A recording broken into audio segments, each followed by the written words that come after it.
Hello everyone, this is TruthSeekerTrials back again with another video. Today's video is a continuation of the spiritual warfare series. Originally, I only planned to break this series into 3 parts, but part 2 needs 3 videos of its own.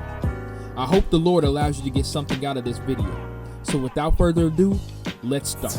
Spiritual Warfare Part 2, Understanding Demonic Influence. So the question that might be going through your mind is, what is demonic influence? When you are demonically influenced, you are in the state of being controlled by a demon or spirit. Another question that might sprout into your head is, what are demons' ultimate goal? Or why do they possess people? Well, a demon's ultimate goal is to turn your heart away from God in any way, shape, or form possible. They are simple creatures with a simple goal, and there are many of them, and they have countless amount of platforms and ways they use to influence us and cause us to depart from faith.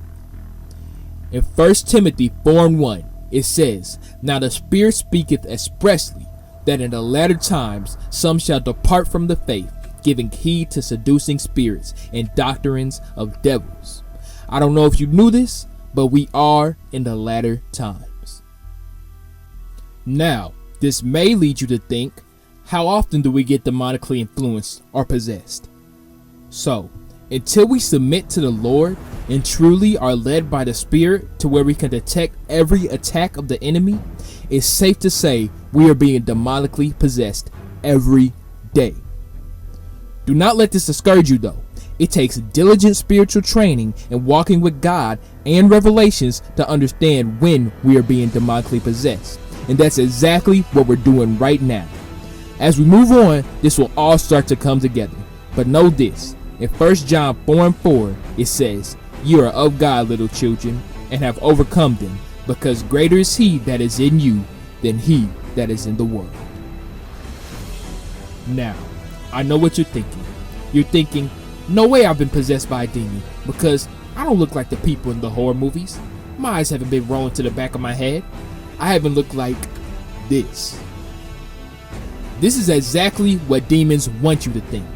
They try to make it seem that your head has to be spinning in 360 circles and you have to be doing the whip, nay-nay, stanky leg, and shady voodoo dances while speaking in an unknown foreign language to be demonically possessed. The reason they want you to think this way is so when you are demonically possessed, you see it as a natural everyday occurrence. Now, can a demonic possession look like this? Of course it can, but those are only in serious cases.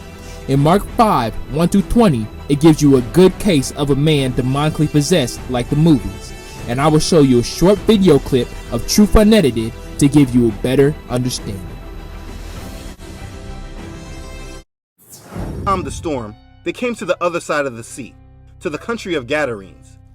And when he had come out of the boat, immediately there met him out of the tombs a man with an unclean spirit, who had his dwelling among the tombs. And no one could bind him, not even with chains, because he had often been bound with shackles and chains. And the chains had been pulled apart by him, and the shackles broken in pieces. Neither could anyone tame him. And always, night and day, he was in the mountains and in the tombs, crying out and cutting himself with stones.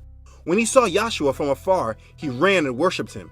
And he cried out with a loud voice and said, "What have I to do with you, Yahshua, son of the Most High Elohim? I implore you by Elohim that you do not torment me." For he said to him, "Come out of the man, unclean spirit." Then he asked him, "What is your name?" And he answered, saying, "My name is Legion, for we are many." Also he begged him earnestly that he would not send him out of the country. Now a large herd of swine was feeding there near the mountains. So all the demons begged him, saying, "Send us to the swine, that we may enter them." And at once Yahshua gave them permission. Then the unclean spirits went out and entered the swine. There were about 2,000. I'm not sure if you noticed it or not, but the word said there were about 2,000 demons in that man. I can say with great confidence that we are nowhere near close to being possessed by 2,000 demons at once. But it is possible that this can happen to us, and is usually caused by our own individual actions. But that topic is for another video. Okay, so if demonic possession doesn't mean I have to be crazy, how does it show up in my life? You know that time when you got into a full out heated argument with your friend or family member, and it was like the spirit of the angry argument filled the whole room? That is demonic possession. But that's one of many cases, and we're about to go into depth. Things are about to get interesting. With that, I conclude part 1 of 3 of the Spiritual Warfare series, part 2. The reason for this is I try my best not to give people too much at once so they can digest information in small portions at a time. So guys, continue to take on the trials of seeking truth. Read your Bible daily and have a blessed day in submission to our Lord.